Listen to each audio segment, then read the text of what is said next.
If it's Thursday, it's the economy. With just 19 days to go until the midterms, new polling shows deep voter pessimism about the cost of living and the prospects of a recession as Democrats struggle with their messaging around the most important issue for voters.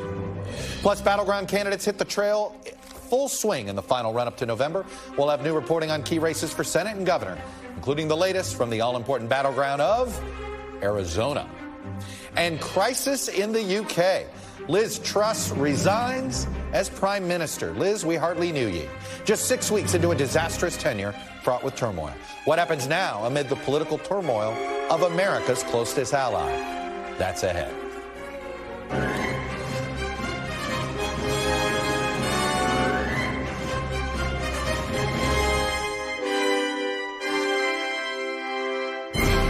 Welcome to Meet the Press Now on this Thursday in October of an election year. I'm Chuck Todd. So we are now less than 20 days to the midterms. There is no sugarcoating it for the Democrats. They've lost the momentum, and in large part it's due to continued voter anxieties about the economy. It's ratcheting back up because guess what? It doesn't look like there's any end in sight. New polling out today suggests voters remain highly pessimistic about the current direction of the economy and about where it's headed. And they trust Republicans more to get things back on track. We're going to dive into those new poll numbers in a moment. But first, here's what's actually driving some of this economic anxiety among voters. There's real reasons for it. Concerns about a potential collapse in the housing market. New data out today shows that sales of existing homes are at their slowest pace in a decade. And mortgage rates are spiking as the Fed raises rates. And they're spiking at a pace we haven't seen in more than a generation. Construction, by the way, in new homes falling much faster than expected. Those economic concerns mean political peril for the party in power.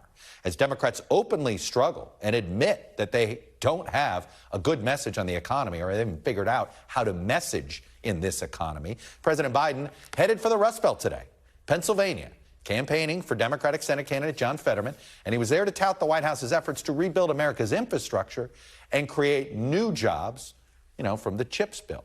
But the president's visit comes as this new polling from our partners at CNBC and their All-American survey show a number of alarm bells for the president and his party with less than 3 weeks to go. Let's just start with most important issue.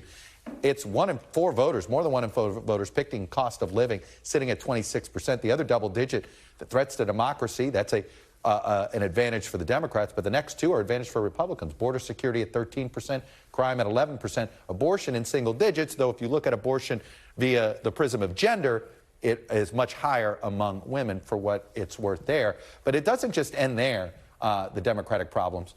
In the next year, what do you think is going to happen to cost of living? Is inflation going to get better or worse? 72% essentially assume inflation is going to get worse. More importantly, 21% expect it to stay the same, and this isn't a good, people don't feel good now, so 93% that think we're going to be in this sort of inflationary environment for at least another year. How about, are we going to be in a recession? Well, 59% think in the next 12 months we will be. Another 9% think we're already there. So add all that up, and you got nearly 70% of the country believing we're already in a recession or about to head into one. And when you look at which party handles these economic issues best, Republicans have the advantage on bringing down inflation by double digits, dealing with taxes by double digits, creating jobs by double digits. On the economic issues, Democrats only have a double-digit advantage on dealing with health care costs. Even though they have an advantage on looking out for the middle class, it is just 4 points. So let's dig deeper into whether voter sentiments about the economy meet the actual concerns of the economy. And I'm joined now by two terrific guests on this front.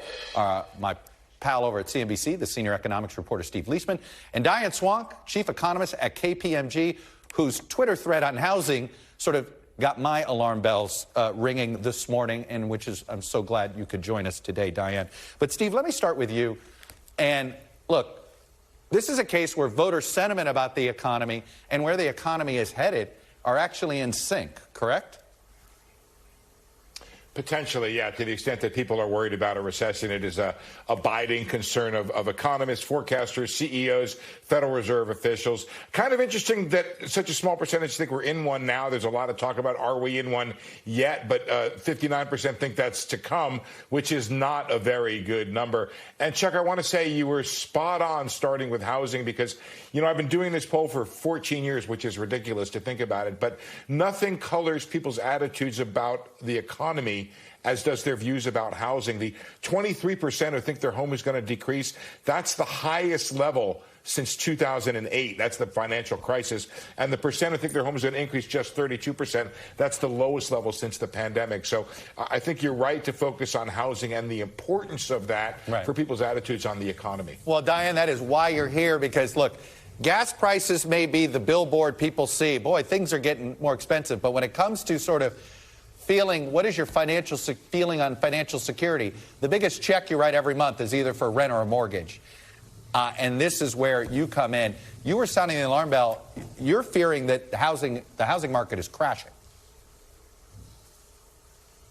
It is crashing. And, you know, what's really, it underscores is how it is. We've seen rapid rate hikes, not just rate hikes on mortgage rates. They've been rapid rate hikes. And that's even more destabilizing than just moving up rates. And I think it's something that the Fed has understated in their own views in terms of how rapidly it's taken a toll on the housing market. And what's interesting is we're seeing also some of the hottest markets in the country are now beginning to cool on prices despite still really constrained supplies. People aren't willing to sell out of those 3% mortgages that they locked into a year ago and put their houses on the market. And so we're not seeing the downward pressure on prices that you would normally see from a surge in an excess supply of people trying to sell homes. You're seeing it from the fact that houses are just unaffordable. So we're in this weird period on housing, Diane, where we still have a housing crunch in this country. So that's also causing some price pressure. Get consumer-y here, sort of consumer help here for a minute. If you're thinking about buying a home, you save some money, you were thinking about buying a home, I take it this is about the worst time, or is it going to get worse and you better just jump in when you can? Well, you know, I think it is unfortunately a bad time at the moment, and it is going to get worse. It will eventually get better, but we've got to get through a very rough time before we get there. And that's the hard part. And of course, the flip side of this is, you know, it does also increase demand for rentals. And so even though rents on the margin have been coming down, many people are paying more for rents, and it's forcing them to stay when they would like to buy a home. So it's very difficult. But I think what's really important about what's going on is we've yet to see national housing prices decline. And I think next year we will see them decline by a double-digit rate. Now, it's not the housing bust. It's not the subprime crisis. We've still got skin in the game. But those are important wealth effects for every household out there. And so if you're not feeling as good about the value of your home, you're not going to be as willing to dip into savings, which you've already dipped into quite a bit if you're a middle-income or lower household. It's all that excess saving is piled up in the very wealthy households. That doesn't keep the economy going, and it doesn't keep very many people happy. You know, Steve, I feel like the Fed has this thankless job. They only have one tool, and they're going to keep pounding it and pounding it and pounding it. They're going to, and I understand it from an economist point of view, but it seems as if there's some things that they haven't been able to account for. We're still spending money. We're still consuming. We're a consumption economy. What's happening in housing, do you think it's at all going to make the Fed rethink this next interest rate hike? I don't. And just a little pushback on my good friend and pal Diane Swonk on this one issue. People still have considerable gains in their homes, and we haven't really seen a big decline. It is interesting, Chuck, there's been some research that shows people really know what their house is worth at any one moment. Yeah, go to Zillow. And Zillow tells you all the time. Yeah. You can go to Zillow, but people also have in their brains, because they know what's going on in their neighborhood. It's something they really do know and pay attention to. I think what's happening in housing right now is a reason for consumer caution, but not yet panic. We haven't had a big, as Diane said, a big housing crisis or decline in prices as we've had in the past. The Fed wants to see it cool off, in part because, Chuck, this is low-hanging fruit. Housing is such a big part of the CPI that if they can get some help there on housing prices, it'll help bring down the whole CPI in a way that would reduce inflation overall. And I want to let viewers know, we just put up a poll number that you may have said, hey, you just put that up. We had bad numbers the first time. Those were the corrected numbers on the number of people who expect their value of their home to increase, decrease, and stay the same. Diane, you were saying that this is not 2008, 2009. Is part of that because people have money and they're not going to have to dump their house essentially to pay a debt?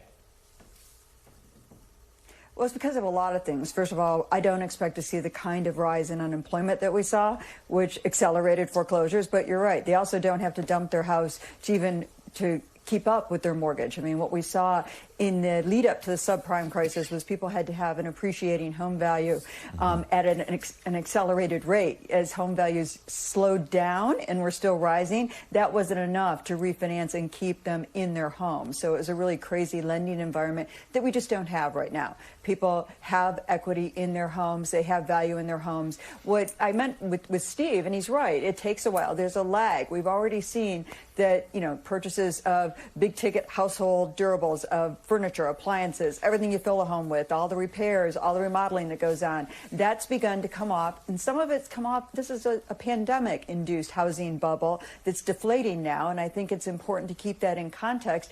But as the value of homes fall, and I do think we're going to see a double-digit decline next year, that will take off of the wealth effects and reverse. And people have already tapped into their savings. And that's when you're going to see a bigger correction in consumer spending. So it's not that we're there yet. We're clearly not. But some of the hottest markets have already begun to cool.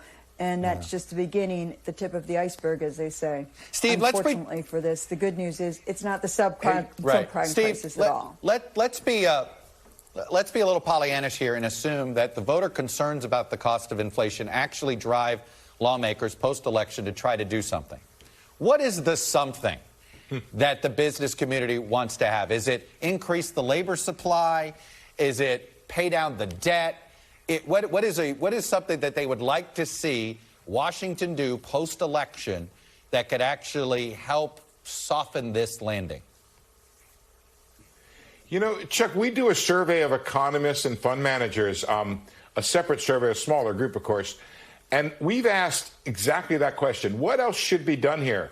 And I don't know if you want to play 20 questions here, but I'll tell you right off, the number one answer, 2 surveys in a row, is to increase legal immigration.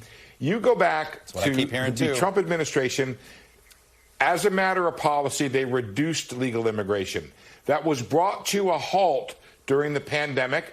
The Biden administration was very slow opening up the embassies, in part because of the pandemic. We keep getting this idea that, and I'm not talking about illegal immigration, that's a separate hotbed issue. But the idea being of opening up the doors for people to come in more legally and to fill the jobs that we have available in this country. One other thing, Chuck, if you don't mind, real quickly, you asked me at the top of the show how the reality comports with the poll of the economy. One thing the Biden administration has going for it is this really low unemployment rate. And yet, again, the Republicans have a double-digit lead in our poll on which party is best for creating jobs. So I guess when the Americans put a pox on your house, they do it on the entire house. Diane, it was funny on the illegal immigration. You said the one silver lining in the housing industry is there may not be a lot of layoffs because they were having trouble finding labor, right? Exactly. And this is a little bit unfair because I answer that same poll that Steve puts out. So I'm one of the ones who has said that. But, part of the balance in the labor market, is having, one job for one worker, not 2 job openings for one worker, or 1.7 as we saw in August.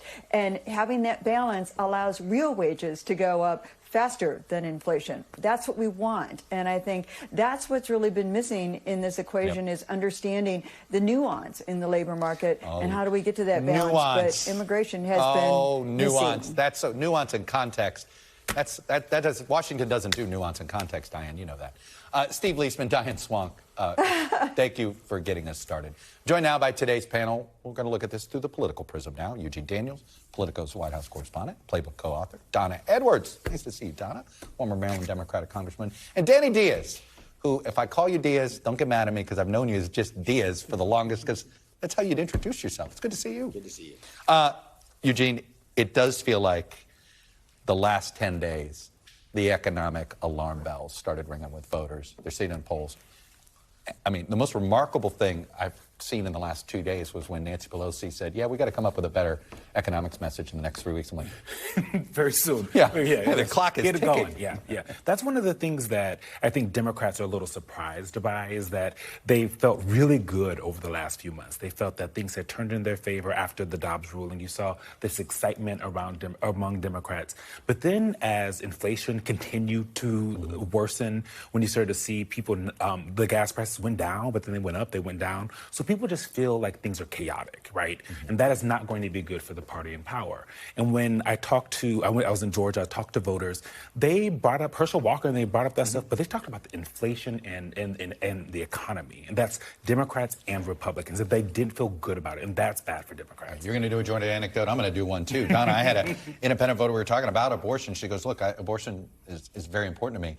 So is the cost of living. Yeah. And we're starting that I've talked to a lot of other Democratic strategists who said that they're starting to see that even their abortion-first voters, this cost of living issue is basically blurring the lines. Well, I mean, it's a reality check. I mean, when people have to pay for childcare and gas and groceries and they see the cost of that, it's not a surprise that is a top-level concern. I think for Democrats hope that a lot of the economic packages that they passed over the last several months would be enough to carry that economic message. I guess we'll see in 20 days whether that's true. But it's a reality check when you've got to, pay the bills. Danny, you've been on both sides of this when the economy can help you in a campaign and hurt you. If I'm not mistaken, you were on McCain 08. That's right. The fundamentals of this economy are strong. Right. It was a phrase he tried to say, but that's not what people were feeling. And when it's hard to fight. And right now, that's benefiting your side. Yeah, I just don't believe that the Democrats have any kind of maneuverability this late kind of in the cycle. They've played their cards. They don't have a message on the economy. They're not where voters are, where voter concerns are. And if you look at an undecided voter today, they're not making their decision on Dobbs. They're making their decision on the economy, and those voters are breaking from the Democratic Party. You see the erosion as we get later in the cycle among independents. And the question now isn't whether there's a wave, it's really the size of the wave. Donna, how would you, because I've heard this critique before, and we've heard, how would you be messaging the economy right now if you were a general election candidate? Well, I think it's tough. I mean, I think one of the things that I would say is obviously point to the things that Democrats have done over the last 2 years to try to move the economy forward when we were really hammered by a pandemic. I think it's important to acknowledge the pain that voters are feeling. I mean, they don't want you talking about how the fundamentals are good when the gas prices are high, the groceries are high. And I think it's important to acknowledge those concerns of voters so that they know that you're prepared to offer them something for the future. And Eugene, I remember there's a story. There's some on the progressive wing of the Democratic Party think that Democrats should be messaging on the economy by talking more about the American Rescue Plan, of which Danny and his allies would say, please, talk about that more. Yeah, exactly. Because, you talk to some economists and they say that the American Rescue Plan did contribute to inflation in certain ways, right? That has been something that Republicans have used and will continue to use, especially if Democrats do that. You haven't seen them. What they do is exactly what Donna is saying. They're talking about, we did the Inflation Reduction Act. We did infrastructure. We will do more. And, I think something that we saw this week is really important. You saw President Biden get in front of cameras and then voters at one point, one talking about, if you give us 2 more senators and you can let us keep the House, we will do abortion for you. We will handle that, and I will sign that bill on the anniversary of Roe v. Wade. And then the next day, he's talking about gas prices, right? That is telling voters, hey, this is something that we have already done for you. We will keep fighting for you and working for you. That is their kind of only game to play right now, is that voters feel that they're doing things, even if it's bad. Danny, let's fast forward. Republicans win the House and the Senate. They will have won it on the economic issue. So then they gotta do something. What is that something?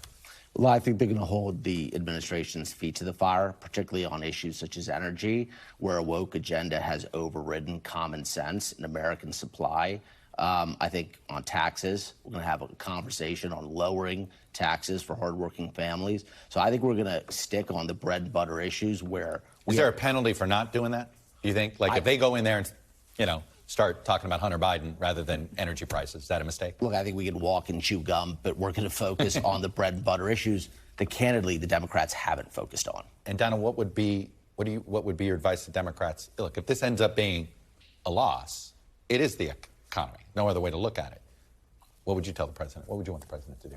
Well, I mean, I think the president needs to be on guard with the things that the executive branch has control over. And right now, the executive branch has a lot of money that's come out of the things that they've done. They need to begin to implement that. I think voters need to see jobs that are created in the economy around transportation and infrastructure. They need to see some of these things go in place so that there's something to vote on. But I'll tell you, I think there's a strong bent within the Republican Party to do exactly the opposite of what's being said here. They're going to focus on investigations and, being led by the impeachment caucus within the Republican Party. And I think it's going to be a disaster. Well, it's interesting. Go back to what my voter panel yesterday on Independent. What was interesting is these middle-of-the-road voters who are very focused on the economy. They're exhausted from January 6th. Right. They're exhausted from this stuff. So it is one of these things. What benefits now, I mean, if they're laser focused on energy and taxes, I think they're going to get a little bit of a honeymoon. If they're not, there's trouble. No, that's a much smarter move. If they do what Danny's saying and they focus on the economy, they go in there and their first H.R. 1 is on energy, which is what Jim Banks has been saying, representative who will probably be in leadership, then that's going to be good for them, and voters probably will remember that. But what Donna's right, there is a strong contingent in the Republican Party, especially in the House Freedom Caucus, that have been in McCarthy's ear, who will probably be Speaker if they take over, that we want to see impeachment. They've talked about that. They've talked about impeaching not just President Biden. They talked about Secretary Mayorkas at Department of Homeland Security. And so can they chew gum and walk at the same time? Possibly, but there is only so much time to do that. And I assume this is why it's pretty important for McCarthy to get over 230. Yeah, right? The more he gets, the more he can compartmentalize some of these folks. I think we're looking at a bigger wave than the post-Watergate wave, kind of at the moment. I think all these toss-ups. That's pretty. You're pretty bullish. By and large, are going to kind of move kind of in our favor. And the reality is that Biden's going to be in cycle after Election Day, and he's going to be in cycle governing over a recession, if you believe economists. So, he's going to have the kind of bully pulpit, and I think Republicans are going to be talking about bread and butter issues, and he's going to have to answer questions about the economy that he's overseen versus the economy of his predecessor.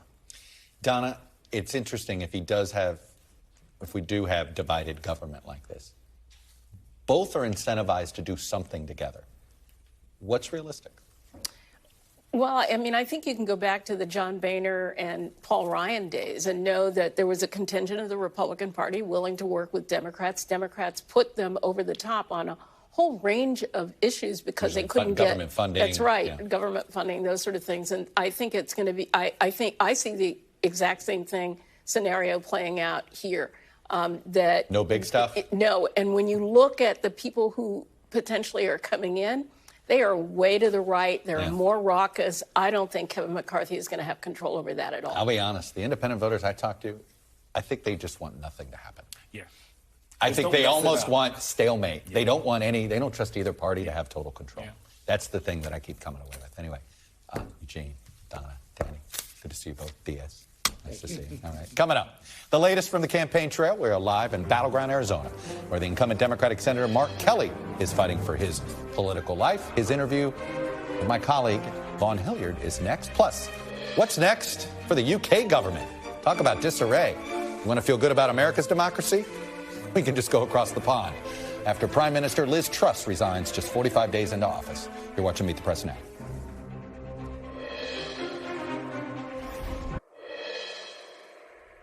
Welcome back. Let's turn to the campaign trail itself. 19 days until Election Day. It's become all about jersey color as parties mobilize to get their candidates in office, no matter their background.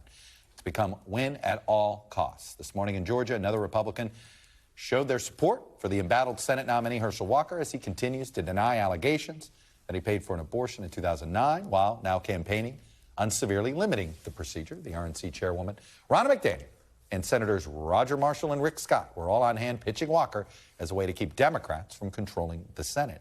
And in Arizona, Virginia Republican Governor Glenn Youngkin stumped yesterday for the state's Republican gubernatorial nominee Kari Lake, who has pushed several false theories about the 2020 election. When asked about it, Here's what he told my colleague, Vaughn Hillyard. One of the challenges that we're seeing right now is that as a Republican Party, we've got to come together as opposed to apart. And when we're together, we win. And this is a chance for us to come together. Republicans don't agree on everything, but I'm telling you, we agree on so much. And what we've seen is Republican governors outperform Democrat governors across the entire nation. I believe that every state deserves a Republican governor, and Arizona deserves another Republican governor. Vaughn Hillyard is on the ground in his native Arizona with more. And I guess, Vaughn, is election denialism just another issue like marginal tax rates you disagree on? Right. I think that's kind of where we're at the point of, over the course of the last year and a half, there were some Republicans who were distancing themselves from election denialism, namely the likes of Doug Ducey and Glenn Youngkin. But both of them now, they're backing the candidacy of perhaps the chief amongst them, and that would be Kari Lake. When you're talking about Glenn Youngkin here, I read him, and that answer of his was in response to a direct quote that I read from him of Liz Cheney when she was here in Arizona just 2 weeks ago, when she called out Youngkin for coming for this planned trip to Arizona, saying that he was, quote, accommodating individuals like Lake, and that is where you just heard him from. Ultimately, it comes down to issues and policies that they feel like they can justify voting for election deniers on. It was Doug Ducey last week that told me it was issues of taxation and immigration that were high on his mind, and he said that Kari Lake checked both of those boxes, and the Democrat Katie Hobbs didn't. Vaughn, an elusive figure, at least for you and us these days, has been the Democratic senator in Arizona, Mark Kelly. He's not somebody that does a lot of national interviews. You caught up with him. Tell me about it. What'd you learn? Not necessarily unlike the other Democratic senator from the state of Arizona, Kyrsten Sinema. Mark Kelly, though, he has been on the campaign trail, on a swing around the state over the last several days. We were able to catch up with him in Casa Grande, Arizona, and he did stop and take several questions from us. And one of the questions I posed to him was why he had yet to appear at a campaign rally or an event with the likes of Katie Hobbs, the Democrat running for governor. There's been much outcry that Kari Lake is a candidate who the country needs to focus on keeping out of office. Yet, the Democrats, statewide officials here in the state, have done little in terms of actually going out and helping Hobbs directly out on the campaign trail. I want to let you just hear from him when I put that question to him. Take a listen. Kari Lake has been at the forefront of the election denialism in the state here, and she is facing Democrat Katie Hobbs. My question for you is, why not campaign with Katie Hobbs? Well, I was marched in the Navajo parade recently with Katie Hobbs. So our paths cross on the campaign trail. We're out there. We're working together through Mission for Arizona, getting people out knocking on doors. The conspiracy that you're talking about are lies. And whether it comes from Kari Lake or my opponent, is there Blake more Masters, that you could do? Because the Republicans are campaigning. Just last night, Blake Masters was there with Kari Lake. We each make our own decisions about how to run our campaign. I have a campaign that's built to win. Katie Hobbs is a much superior choice to be our next governor over Kari Lake, who is peddling in a conspiracy. And let's be very clear. You heard from Mark Kelly directly say that each campaign chooses how they're going to run their campaigns. And in contrast, you've seen Blake Masters, Mark Fincham, Abe Hamadeh, Kari Lake. They've been out on the campaign trail holding rallies, holding town hall events together as a foursome. But it's important to note, Kyrsten Sinema in 28, I was on the ground here as well. And Kyrsten Sinema, there was quite a bit of scrutiny whether she was doing enough in order to win. She would go to a little food bank. She would go and meet with union members. She wouldn't have any glitz or glamour of a big campaign rally. And then 2 years later, Mark Kelly, he also ran very independent from even the presidential ticket or any down ballot candidates. And guess what? Both of those candidates won. So it's not for me to determine what's the right or wrong for them to approach to do. It's just a clear contrast between Republicans and Democrats. And Vaughn, in 18, Sinema never campaigned with the Democratic gubernatorial nominee, Mr. David Garcia, right? If I'm not mistaken. That's absolutely accurate. Right. Much to the frustration, right, of the Garcia campaign. Much to the frustration of David Garcia. You're absolutely right. I remember it was a couple nights before the election, and she went on the radio and wouldn't even wholly endorse his candidacy. And I remember standing by a staffer to David Garcia, the Democratic candidate against Doug Ducey at the time, and he just let out a curse word audibly for everybody in the parking lot to hear, with the words Kyrsten Sinema following it. And so, this is just a situation in which you're saying a Democratic Party that has not had much success over the last couple of decades in the state, walking carefully on how they run their candidacies as they try to bear themselves out as these independents not tied to the very party they're running with the name behind them on. There's only one way to win in Arizona as a Democrat. You got to win those independent voters. It is in excess Democratic voters. Vaughn Hillyard on the ground in Arizona. Vaughn, thank you. Up next, another day, another crisis in leadership for Britain. We're live in London next with the latest on the Prime Minister's resignation, the potential global political fallout, and are we really going to see the return of Boris Johnson already? You're watching Meet the Press now.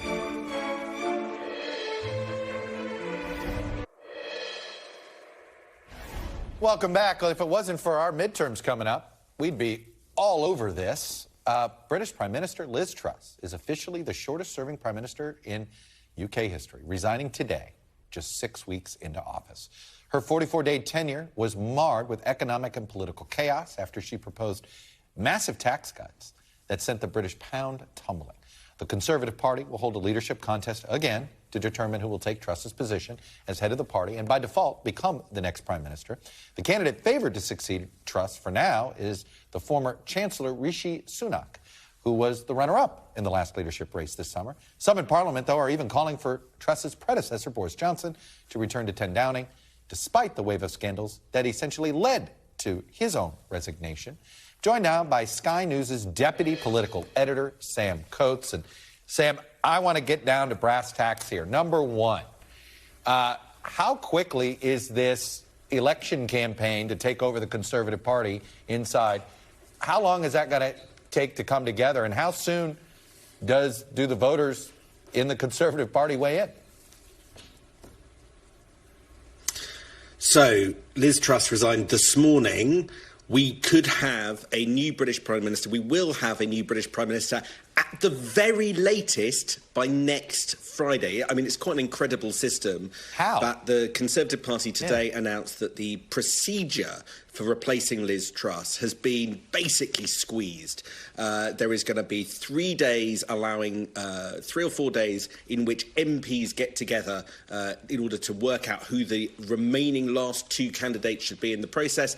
And then there will be a 3 or 4 day online ballot of Conservative Party members, the 150,000 or so paying party members up and down the country. And that will resolve who is our next Prime Minister, unless there is only one candidate in the final round, in which case we might know as early as Monday or Tuesday who the United Kingdom's next Prime Minister is. What's the likelihood that there's an agreement only to put up one candidate and sort of save the party from a contentious primary? Well, there was immediate talk upon Liz Truss's resignation of the need for a unity candidate. But I have to say, almost immediately after that, the entire Conservative Party descended into arguing and infighting with a whole array of candidates, attacking one another and proxies for them, slugging it out on the airwaves here on Sky News and elsewhere. There is no sign of unity anywhere. There is the runner-up in the last contest. You mentioned Rishi Sunak. He's the former Chancellor. He is liked by quite a lot of Conservative MPs, but he has his own issues. He was seen as bringing down Boris Johnson. A string of other lesser-known Conservatives also vying for the post. But we do have this issue, whether or not Boris Johnson might make a comeback. So when you ask about America's political dysfunction, many people will say it started on June 11th, 2015, when Donald Trump rode down an escalator, everything changed. Do we trace this dysfunction in Parliament in the UK and in the Tories from the decision by former Prime Minister Cameron to create a Brexit referendum? I mean, has that basically been was that the patient zero of this dysfunction? So I think at the very latest it was 2016, June 2016, that Brexit referendum, which unleashed all sorts of tensions inside the Conservative Party, inside Parliament, and inside the nation, that has basically thrown politics to kilter. I'd actually put it even earlier than that. In 2014, we had an incredibly divisive referendum over whether or not to make Scotland an independent country and split off from the rest of the United Kingdom. That set the precedent for the kind of warring that you were getting between different parts of the nations, usually united by political parties, but these referendum pulling apart the political parties themselves, causing all that turmoil. I assume the next Prime Minister is not going to call a snap election, that they're basically going to play this out until they have to. When is that have to? Can you refresh my American memory here on when is your next mandatory general election? So the Conservative Party are roughly 30 points behind in the polls. So it would be effectively political suicide for the party to go to the polls anytime soon. The last date will be basically 2025, January 2025. We expect the next election probably to be in 2024. That's when the sort of bookies would expect it to be. But it's a long way to go until the Conservatives are fighting fit for an election campaign. It's going to be very tough for the next leader of the party. Man, a lot of Western democracies and Western media are going to struggle if both the UK and America are dealing with major national elections in 2024. Sam, your job gets more complicated, just like ours does over here. Sam Coates from Sky News, thanks a lot. Appreciate it. After the break, gas prices and Russia's war on energy. EU and U.S. leaders struggle to contain this crisis as Putin cuts off supply to Europe, takes aim at power stations across Ukraine, leaving Ukrainians bracing for a long and potentially deadly winter. You're watching Meet the Press now.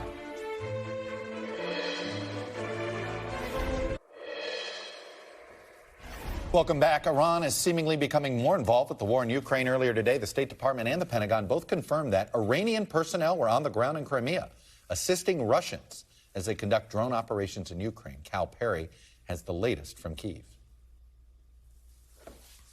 Strikes continuing throughout the day once again from the northern part of the country all the way to the southern part of the country, and the targets once again seem to be energy infrastructure targets. Now, we've got updated numbers from the government since October 10th. 149 unmanned aerial drones fired into this country from two different directions, no longer just the south. We understand from the government a number of those UAVs, those drones, fired from the north, from Belarus, opening a second front up in many ways to this war. The concern is, of course, the energy infrastructure of this country, keeping the power on, keeping the heating on. And so there are now rolling blackouts across the city of Kyiv and the Kyiv region. At least 4 hours a day, people are going to have to do without any power at all. That can happen once a day. It can happen twice a day, depending on how bad the situation gets. The mayor also asking people to voluntarily turn off electricity when they don't need it, trying to not overload that system. The big question in everyone's minds, will the strikes continue? Will those power stations continue to be destroyed as Ukraine tries to fix them before they're hit again? Cal Perry, NBC News, Kyiv.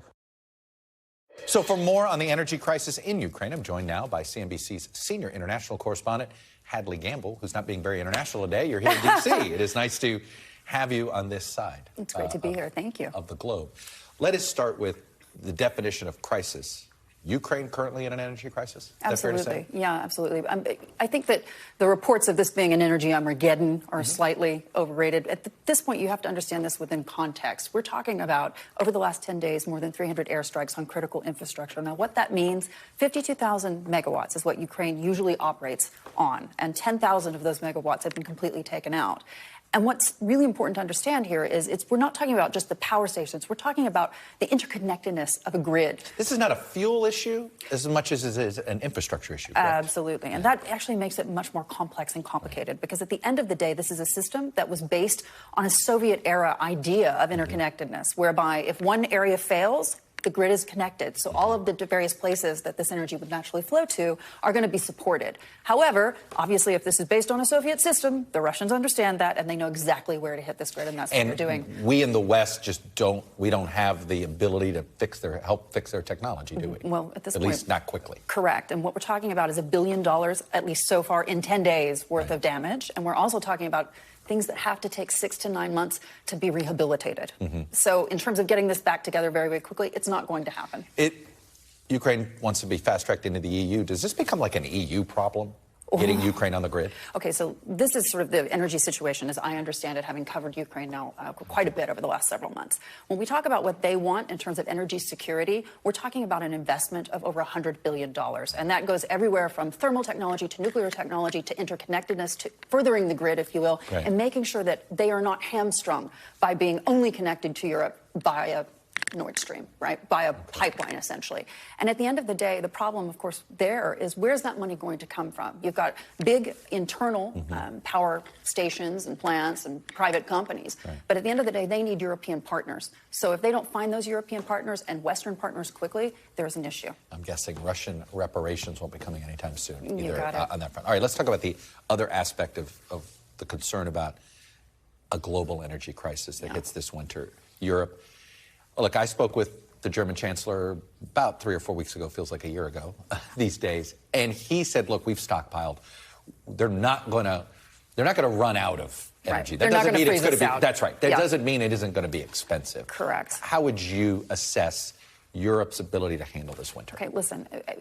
Olaf Scholz, I've spoken to him myself on several occasions. This is a man that before the war essentially was saying we still need to make sure that we diversify our energy base. We need more LNG terminals. He was saying this before all of the invasion and et cetera. However, you've got to understand that they've already bailed out their largest private power provider. They've bailed out Uniper. They took it over. Correct. Right? They have bailed them out. They Yeah. have nationalized it. And there's going to be more money down that drain, if you will. Right. I've spoken to the CEO before. He said, we didn't see this coming. Now we understand what the Russians really are, what this is all about. I asked him, is there ever a scenario in your mind where you'd be working with them again? And I'm talking about using Russian energy and putting that in there. He's like, at this point, there's no scenario in which I could see that happening. Translate this to our friends in New England who need heating oil in the winter. Yeah. What's going to happen? Well, this is a big question, isn't it? Because at the end of the day, right now, you have Saudi-led OPEC Plus and versus the administration. And what I've found very interesting in the conversations I've had since that OPEC Plus decision was made was, A, the deep surprise, even shock, I would say, that's happening in Riyadh at this moment, because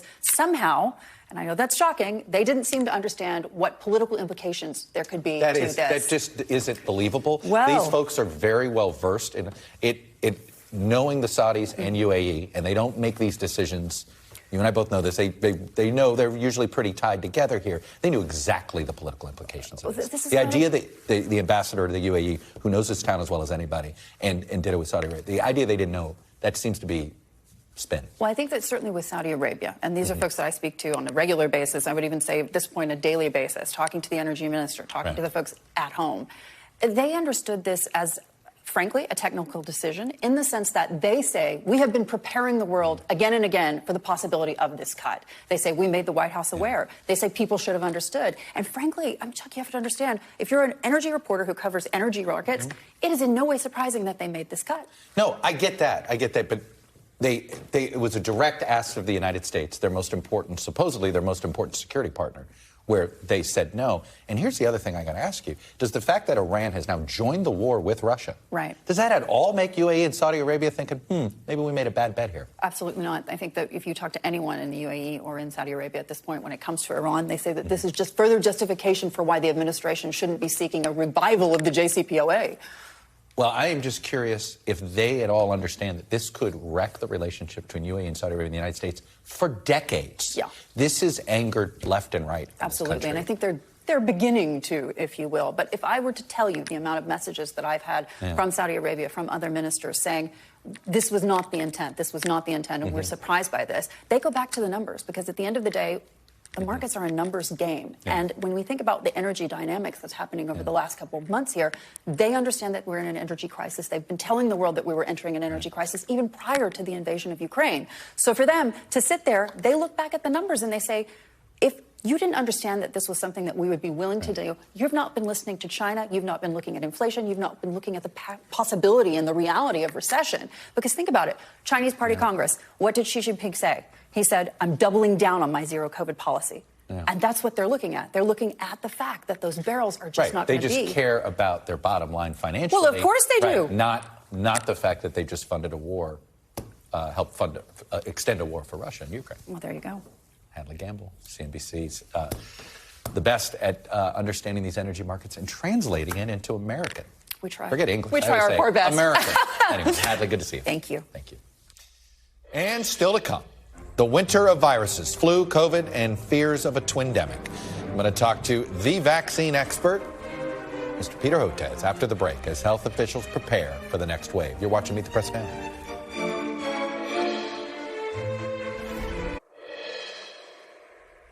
Welcome back. Health officials are again concerned that the winter months are going to bring a surge of COVID cases, this time driven by not one, but several new Omicron subvariants. They include now some new letters on the Scrabble board here, BQ1 and BQ1.1.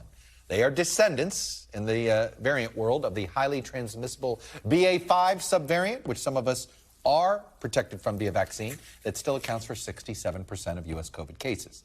All of this comes as misinformation around COVID vaccinations, particularly for children, continues to remain rampant. Today, a CDC advisory committee recommended that the COVID vaccine be added to the recommended immunization schedule for children and adults. It is not a mandate, despite what some on the fringes are trying to claim in a lot of misinformation. It is not a mandate about which vaccines are required for school attendance. That is decided by each individual state. But even before the vote happened, the CDC was having to fact-check misinformation about what the recommended immunization schedule does, noting that states establish vaccine requirements for schools, not the CDC. CDC is simply being an expert and making a recommendation. And if folks in states choose not to follow the recommendation of the experts, that's that state's business. Joining me now to discuss all of this is Dr. Peter Hotez. He's the co-director of the Texas Children's Hospital Center for More Vaccine Development, and he's dean of the National School of Tropical Medicine at Baylor. All right, Dr. Hotez, let's talk about the BQs. The stats, 11, 12% of all COVID cases right now. Is this BQ subvariant a worse version of COVID or just another version of COVID? So, Chuck, let me break it down for you this way. Right now, things are relatively good in the U.S. For instance, here in Texas, we're at 6 new cases per 100,000 residents per day. That's one of the best we've been throughout this pandemic. So the numbers are really coming down now, which is really good news.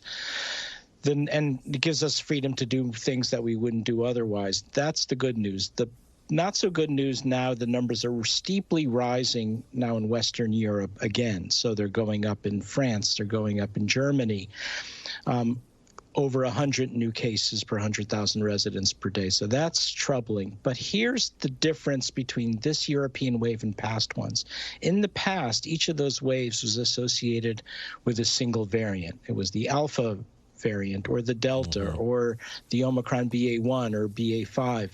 This time around, we're seeing kind of an alphabet soup of different variants, and no one is really rising to the top. So the question is, why are the numbers going up right now in Western Europe? Because it's not playing by the same playbook. Is it some kind of behavior change? Is it Oktoberfest in Germany or people are getting together again? Unknown. So the question is, what's going to happen? The thinking is, in the past, what happens in Western Europe eventually winds up in the United States, initially in the northeastern part of the U.S. So maybe something similar, an increase again as we head into the late fall, winter months, not necessarily initially fueled by a new variant or subvariant. With the possible exception, the BQ 1.1 seems to be now going up maybe more than the other. So one possible scenario is an initial increase for reasons not entirely clear, and then the BQ 1.1 emerges as the number one. It's not happening the same everywhere. In Singapore, there is this association with a variant, so it's the XBB in Singapore accounting for the rise, but there's still that kind of murkiness and uncertainty here. Let me ask you this. We're those of us that are getting boosters, I think the one that I most recently got has to do with number 5, the BA5. What's your sense of at what point does the next booster need to accommodate BQ 1.1, or do you think this will play out a little bit? So that's an important question. So the new bivalent booster, there are two reasons to get it. One, if you're more than 4 or 5 months out after your last booster, you need a booster anyway, because we've seen now as over time the booster protection declines not only against infection, but against hospitalization. So you need to get that booster if you're more than 4 or 5 months out of your last one. Point one. Point two, the added benefit of this bivalent booster is it contains both the original lineage and BA5, and BA5 is the dominant circulating one now, even though it's going down. But the thinking is the new, I call them Scrabble variants because they use high-value Scrabble letters like B and Q and X, that these are predominantly derived from BA Omicron lineages, BA2, BA4, BA5. So if you're getting that new bivalent booster, it likely increases the likelihood you'll get cross protection of whatever's coming down the pike. I'll tell you, when I hear BQ, as somebody who grew up in Miami, the headquarters of BK, meaning Burger King, I keep thinking the Burger Queen variant here. But I'm guessing our friends at Burger King don't want to hear that. Dr. Peter Hotez, it's always good to get the actual facts from basically America's vaccine expert. Dr. Hotez, thank you. And thank you all for being with us this hour. I'll be back tomorrow with more Meet the Press Now. If it's Thursday, it means we have another episode of Meet the Press Reports. This one focuses on how we're securing the vote and how that issue has become one of the most polarizing issues in American politics. Don't miss it. It's debut tonight, NBC News Now, and it'll be available on demand to stream on Peacock and elsewhere tomorrow. Tom Costello is picking up our coverage for NBC News Now right now. Thanks for watching our YouTube channel. Follow today's top stories and breaking news by downloading the NBC News app.